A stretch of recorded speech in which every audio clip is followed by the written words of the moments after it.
Hello and welcome. स्वागत है आपका क्रिकेट नेक्स्ट पर। मैं हूं Saumya Kapoor. Sports is all about stories of hard work, determination and success. And today I have a very special guest with me to narrate his story. Kalyan Dorje, a mountaineer, a teacher, and Ladakh's first cricketer to represent J&K in the domestic circuit. Welcome to Cricket Next, Kalyan. कैसे हैं? मैं ठीक हूँ, thank you so much sir. So, Kalyan, you have been the first player from Ladakh to represent J&K at the domestic level. उस journey के बारे में थोड़ा सा बताइए, किस तरीके का जर्नी रहा है वो? Sir I was extremely happy select होने के बाद। हम जम्मू कश्मीर पहली बार आफ्टर लाइक 70 इयर्स के बाद लद्दाख में एक सिलेक्शन हुआ था, जिसमें जम्मू कश्मीर ने एक जगह से आया, यहाँ पे एक टूर्नामेंट चलाया जिसमें मेरे को मैन ऑफ द सीरीज मिला और वहाँ से हम 4 लोग सेलेक्ट हो गए।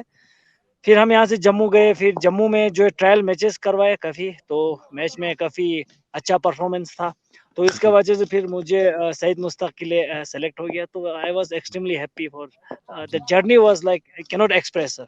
जी, जी। तो थोड़ा सा ये तो जेके जम्मू एंड कश्मीर की डेब्यू की बात हुई है, डेब्यू आपने कैसे किया? उससे पहले का जो आपका एक एक वो रहा है कि किस तरीके से यहाँ तक आए, क्या क्रिकेटिंग जर्नी रहा है, क्या लाइफ जर्नी रहा है, उसके बारे में थोड़ा सा बताइए। जी sir, basically I was born in Ladakh, Okay. मगर fortunately I studied in Mahabodhi school which is in Bangalore, जहाँ Right. मेरा अंकल है, he is a monk. Okay. तो आश्रम में रहते थे हम काफ़ी। तो आफ्टर सम टाइम सोसाइटी को एक अच्छा स्पॉन्सर मिला, तो हम जो है मैसूर में एक अच्छा सिर्फ बॉयज़ के लिए हॉस्टल बना। पहले हम मॉन्क के साथ रहते थे, तो ऊपर में जो आपको पता है प्लास्टिक का बॉल हो के, तो हम हर रूम में खेलते थे, काफ़ी विंडो टूटाए थे। तो इसका वजह से तो लड़कों को हम मैसूर में शिफ्ट हो गए। जी। Then after some time Mysore में हमारा जर्नी ऐसे स्टार्ट हो गया कि एक त्रिशक्ति मेला बोल के एक टूर्नामेंट था, जो the mother association of Mysore, तो उसमें टेनिस बॉल का टूर्नामेंट था, उसमें काफ़ी अच्छा परफॉर्मेंस हुआ मेरा। तो मैसूर यूनिवर्सिटी का कोच ने देखा, तो उनके वजह से मैं सेलेक्ट हो गया। तो यूनिवर्सिटी में सर ने बोला, Kalyan you can join to university camp. फिर मैं उसके बाद मैं अंडर 14, अंडर 15, फिर अंडर 17 जो है मंसूर सर हमारा कोच है, तो उनके अंदर में मैं काफ़ी खेल के, तो उसके बाद आपको पता है मैंने काफ़ी लीग मैच भी खेला। मैंने जी। ग्रेजुएशन कंप्लीट किया मैसूर में, 2-4 साल मैंने मैसूर यूनिवर्सिटी भी रिप्रेजेंट किया। एंड मेरा टीममेट रह चुके हैं, मनीष पांडे है, मयंक अग्रवाल मेरा जूनियर था, के राहुल है। तो मेरा टीममेट था जगदीश सुचित, जो लास्ट ईयर सनराइज हैदराबाद के लिए रिप्रेजेंट करते। के गौतम है, कृष्णा गौतम, जो one of the finest right arm spinner है, जो मेरा टीममेट रह चुके हैं। हम लोग यूथ हॉस्टल में काफ़ी एक एक महीना साथ बिताए थे। तो मैसूर में काफ़ी है, के बी पवन है, जो कर्नाटका रिप्रेजेंट कर चुके हैं रणजी में। तो and Dhananjay one of the fastest bowler है, जो हमारा सीनियर थे मतलब मैसूर यूनिवर्सिटी के कैंप में। तो उनका वजह से काफ़ी मेरा इम्प्रूव हुआ। तो मैं to be honest when I complete my 10th 11th में मैंने एक दिन ही कॉलेज में ही गया था, बाकी पूरा दिन में धनंजय बोलो उनके साथ काफ़ी खेला, मैच खेला सर। तो उसके वजह से मेरा थोड़ा इम्प्रूवमेंट हो गया। देन लेटर ऑन 2010-11 मैंने बीपीएड किया। जी। उसके बाद फिर मैंने क्या बताऊं, फिर क्रिकेट का करियर थोड़ा सा स्टॉप करके फिर मैं लद्दाख में रिटर्न हो गया सर 2014 में। जी। जी एंड व्हेन ये वापस क्रिकेट में कैसे आए उसके बाद? सर, जैसे मैं 2014 में आया ले में, तो ले में तो आपको पता है टूर्नामेंट चलते रहता है। तो लद्दाख वाले बोले कि यहाँ पर स्पिन नहीं चलते। तो ले में जो है काफ़ी छोटा ग्राउंड था, स्पिन भी नहीं चलते थे। लेटर ऑन जो है नीचे में एक ग्राउंड बना हिल काउंसिल के सामने, तो उसमें काफ़ी ग्राउंड भी बड़ा था। तो सब ने यही कहा कि लद्दाख में स्पिन नहीं चलेंगे, तो मैंने कोशिश किया स्पिन करने का। तो ऐसा था कि कश्मीर का एक अच्छा था, केसीसी बोल के अच्छा टीम था, उनके खिलाफ मुझे पहला मैच में 6 विकेट मिल गया। जी। तो इसके वजह से फिर बोला कि लद्दाख में स्पिन चल सकते हैं। तो मैंने उनको बोला कि मैं जी। मैसूर यूनिवर्सिटी खेल चुका हूँ, मैं जोन खेला हूँ, मेरा टीम मेट ये रणजी प्लेयर्स ये लोग है, तो कोई विश्वास करने के लिए जरूरत नहीं था। तो मैंने प्रूफ करके दिखाया कि भाई मैं खेल के आया हूँ, तो मैं खेलूंगा। तो उस टाइम पर मुझे ये इंटेंस नहीं था कि मुझे हाई लेवल खेलना, तो उस टाइम पर मुझे था कि ले में जी। अच्छा खेलो, अपने टीम को जिताओ, यही था। तो उसके बाद जैसे 2018 में जेकेसी वाला ये टूर्नामेंट आ गया, तो मुझे एक होप मिला कि भाई इसमें मैं परफॉर्म करूंगा तो मैं हाई लेवल खेल सकता हूँ। तो उसमें परफॉर्म किया था। उस टाइम पर जम्मू कश्मीर का कैप्टन परवेज रसूल जी भी थे, तो उन्होंने देखा है कि लेफ्ट आर्म स्पिनर ठीक है, आप स्पिन कर रहे हो, स्पिन घूम रहा है बॉल, मगर आप जो है ज़्यादा सीमेंट के ऊपर खेल रहा है, मैट के ऊपर खेल रहा है, आप जो है टर्फ में खेले हो कभी? मैंने बोला सर मैं टर्फ में खेल चुका हूँ, जो चेन्नई स्टेडियम में खेला हूँ, मैसूर गंगोत्री ग्लैड्स में खेला हूँ, वहाँ सब में मेरा काफ़ी एक्सपीरियंस है सर, मैं आप मुझे मौका दे दो, मैं खेल के दिखाऊंगा सर। जी तो इस तरह से मेरा शुरू हो गया था। जी। एंड परवेज भाई से क्या बात हुई है? You know you have spent time with him in the dugout और वैसे भी, तो क्या उनसे क्या सीखने को मिलता है? क्योंकि he has been someone who is Jammu and Kashmir से बहुत उन्होंने क्रिकेट खेला है, उसके बाद इंडिया के लिए खेला, आईपीएल खेला है, तो क्या एक एक ट्रेनिंग ना ऑफ फील्ड ट्रेनिंग क्या रही है उनके साथ? सर परवेज भाई के पास सब कभी भी जाओ वो मना नहीं करेंगे, तो कभी भी फ़ोन भी करो वो फ़ोन में रिप्लाई कर देते हैं सर। वो अपने आप को इतना बड़ा स्टार नहीं सोचते हैं जितना मैं पहले सोचता था। परवेज भाई इंडिया रिप्रेजेंट का ये करके आया, आरसीबी रिप्रेजेंट किया है, सनराइज हैदराबाद रिप्रेजेंट किया, जम्मू कश्मीर का one of the finest allrounder, India का one of the finest allrounder है रणजी में, जो 3 साल तक कंजिक्यूटिव रह चुके हैं, तो उनके सामने रिप्रेजेंट करना अच्छा लगा। तो वो खुद एक मतलब ये नहीं मानता कि मैं एक स्टार हूँ बोल के, नहीं, वो सब जो भी नया प्लेयर्स है उनको एंकरेज करते हैं, और उन्होंने बताया कि भाई जितना हो सकता है आप जो सीनियर प्लेयर से बातें करो, जितना जी बातें करेंगे उनका एक्सपीरियंस सीखेंगे। आपको पता है देखने के लिए तो आपके पास टीवी भी है, यूट्यूब है, आप देख देख सकते हो, मगर जब इंसान लाइव आपके सामने है तो उनके साथ बातें करो। जी जितना बातें करेंगे उतना क्रिकेट सीखेंगे। तो उनके हमेशा मोटिवेशन यही रहता है कि भाई यंग प्लेयर लोग आगे बढ़ना चाहिए और अपकमिंग प्लेयर को सपोर्ट करो। जी। जी सर। यंग प्लेयर की बात करी आपने, मैं थोड़ा-सा जम्मू कश्मीर के क्रिकेट पे जाऊँगा। उमरान मलिक ने इस समय बहुत अपना इम्पैक्ट डाला है, तो उनके बारे में आपका क्या ख़्याल है कि किस तरीके के बॉलर हैं? कभी बात-वात हुआ है उनसे? सर उमरान मलिक के साथ सर मेरा ख्याल से हम दोनों ने एक ही साथ रेलवे के अगेंस्ट मतलब डेब्यू किया है। जी, तो अभी वो जो है इंडिया रिप्रेजेंट कर रहा है और मैं लद्दाख में वापस आ चुका हूँ। मुझे कोई रिग्रेट्स नहीं है। मैंने जैसे जी, पहली बार जम्मू में देखा, उसका काफ़ी अच्छा मतलब फास्ट बॉलिंग करता है वो। जी, तो काफ़ी बातें हुआ था सर। तो जब जब भी हमारा जो लास्ट टाइम जो बेंगलोर में हम गया, जब हम मुंबई में ये विजय हज़ारे के लिए गया, तो हमारा मैं और उमरान मलिक का फ्लाइट का सीट हमेशा हम दोनों शेयर ही करते हैं एक साथ। तो हम दोनों काफ़ी अच्छी बातें करते हैं सर। जी, जी। काफ़ी क्लोज़ फ्रेंड्स हैं आप लोग, इसका मतलब। जी सर, जी। अच्छा, मिलन कमिंग बैक टू लद्दाख, आपने लद्दाख में आपके और गुरमीत ने, आपके जो फ्रेंड है, उन्होंने फर्स्ट अकेडमी इनॉग्रेट करी है, अब मतलब खोली है। तो इसके बारे में, इस जर्नी के बारे में थोड़ा बताइए, ये किस तरीके से प्लान हुआ और ये किस तरीके से एग्ज़ीक्यूट हुआ? उसके बारे में थोड़ा-सा बताइए। सर टू बी ऑनेस्ट अभी मैं आपको बताऊंगा तो मतलब दर्शक को लगेगा कि मैं ये बातें बना के बोल रहा हूँ।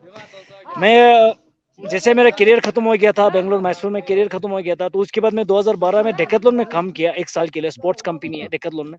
जी, जी, तो उस टाइम पर मुझे अच्छा सैलरी भी थे। तो मेरा एक ही एम था कि मैं लद्दाख में जाके एकेडमी खोलूँ। उस टाइम पर 2012-13 की बात है सर। मेरा एम यही था कि लद्दाख में जाके एकेडमी खोलूँ। जी, तो मैंने काफ़ी लोगों से बातें की है कि भाई आप फाइनेंस करो, इसमें फाइनेंस करो। सर मेरे पास तो इतना पैसा नहीं है, आप लोग पैसा डालो, एकेडमी खोलेंगे, क्रिकेट आगे बढ़ेगा।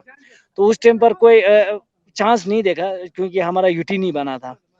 फिर रिसेंटली मैं जैसे जम्मू कश्मीर रिप्रेजेंट करके आया, फिर मेरा दोस्त है जिगमित कालोन है, तो उनका दोस्त है गुरमीत। तो गुरमीत मैं पहले नहीं पहचानता इनको, तो जी, उनका दोस्त है। तो कालोन बता रहे थे कि भाई गुरमीत का एम ऐसा-ऐसा है कि उनके पास लैंड है, वो जो एकेडमी खोलना चाहते हैं। अगर आप दोनों मिल गया तो आप दोनों का प्लान सेम है।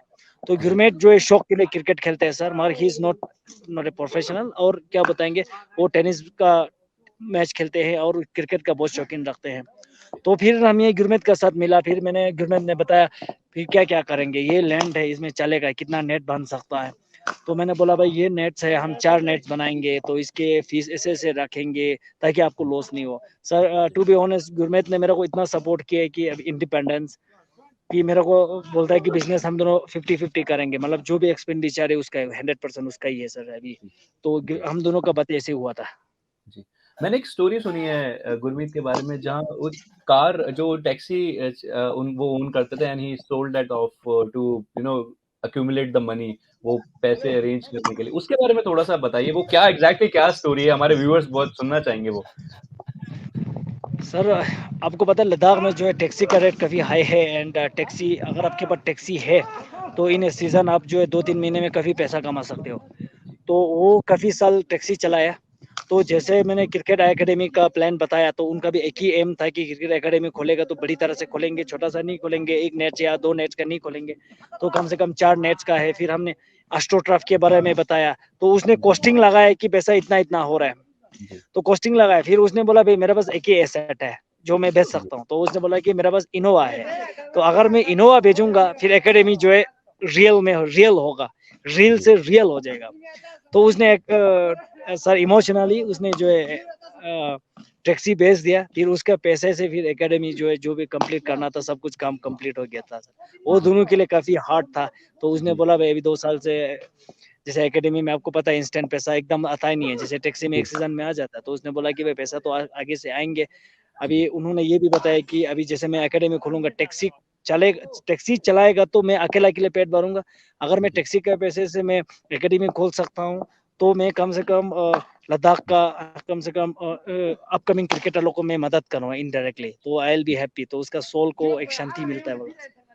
और रिस्पॉन्स किस तरीके का है? क्योंकि लद्दाख में अकेडमी खुला है, तो रिस्पॉन्स क्योंकि ये होता है ना क्रिकेट एंथुसियास्ट ज़रूर होंगे लद्दाख में बहुत, तो किस तरीके का रिस्पॉन्स मिल रहा है अब आपको?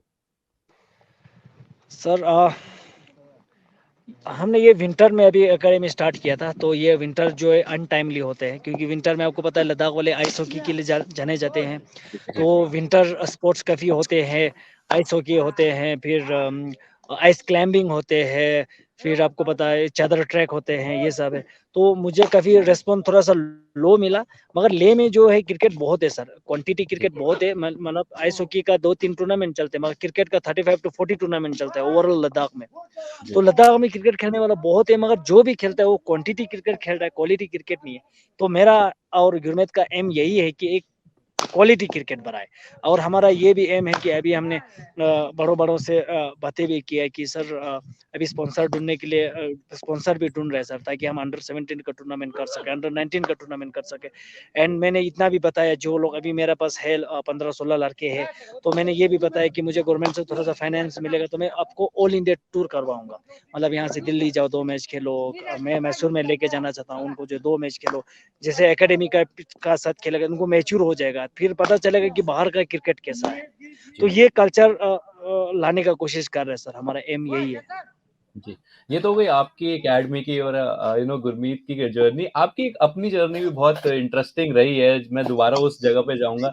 आप माउंटेनियरिंग भी करते हैं, आपने डिकैथलॉन में भी काम करा। थोड़ा-सा उसके बारे में थोड़ा-सा एक्सप्लेन और ज़्यादा करिए हमारे व्यूअर्स के लिए अगेन आई वुड से थोड़ा-सा बताइए उसके बारे में।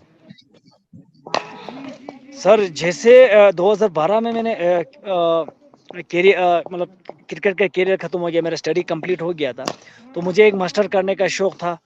एंड मैं मैसूर में 1 साल मैंने वार्डन भी कर चुका। जब मैं बीपीएड करते टाइम पर मैं सुबह-शाम बीपीएड क्लास में अटेंड करता था। बीच में मैं जो है ये क्या बोलते हैं वार्डनिंग का भी काम कर लेते थे वो हॉस्टल में, जहाँ मैं खुद महापति का वहाँ है। तो सब लोग मेरे को थोड़ा-सा रिलैक्सेबल भी देते थे कि आप यहाँ-यहाँ कर रहे हो तो आपका ये काम है बोल के।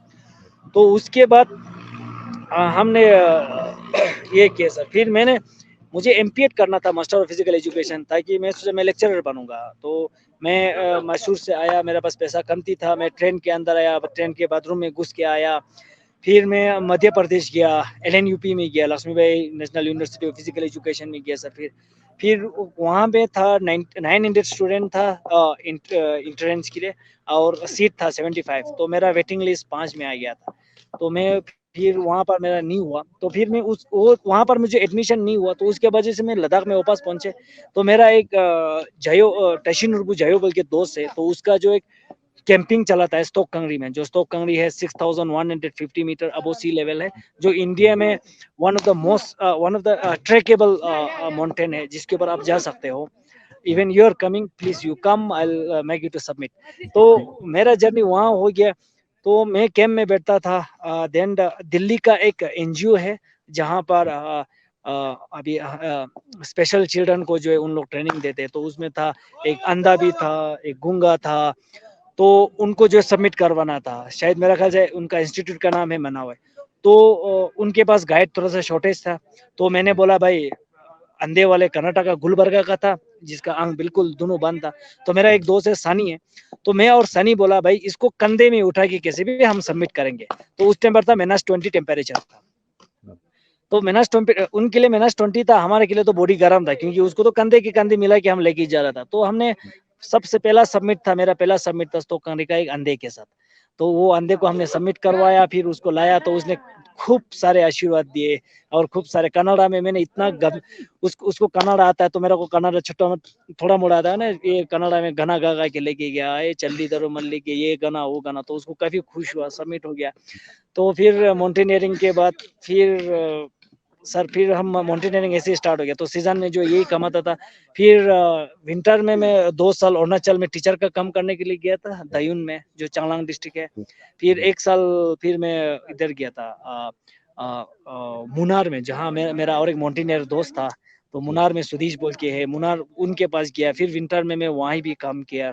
फिर अभी मैं कंप्लीटली लद्दाख में सेटल हो के सिर्फ क्रिकेट को चलाना चाहता हूँ सर, बस। तो क्रिकेट को चलाना चाहते हो, ये तो खैर बहुत ही बढ़िया बात है। लास्टली कल्याण एक चीज पूछूंगा, अगर आपको चूज करना हो ऑल टाइम फेवरेट क्रिकेटर और all time favourite role model, cricketing role model, तो आपके लिए कौन है? युवराज पाजी सर। कौन? युवराज सिंह। युवराज यूवी। यूवी पाजी। तो यूवी पाजी। वो तो सबके फेवरेट है। आई मीन मेरे ख्याल से इंडिया या वर्ल्ड में कोई नहीं होगा अपार्ट फ्रॉम फ्लिंटॉफ, जो उन्हें शायद पसंद नहीं करता मेरे ख्याल से और कोई नहीं होगा। सो यस, जी सर, प्लीज। फ्लिंटॉफ मुझे काफी पसंद है। Thank you Kalyan, thank you for talking to us. मैं बस एक रिक्वेस्ट करूंगा आपसे, मैं एक चीज बोलूंगा, वो आपको रिपीट करना है। मैं बोलूंगा क्रिकेट मतलब, आपको बोलना है क्रिकेट नेक्स्ट, बस। ओके, ठीक है, तो क्रिकेट मतलब cricket next. Thank you for talking to us. Thank you for joining us, and thank you for your time, Kalyan. Thanks. Thank you so much, sir. Well, all you guys out there, keep following us on our social media handles, Instagram, Twitter, and Facebook, and follow our YouTube channel, Cricket Next, क्योंकि cricket मतलब cricket next.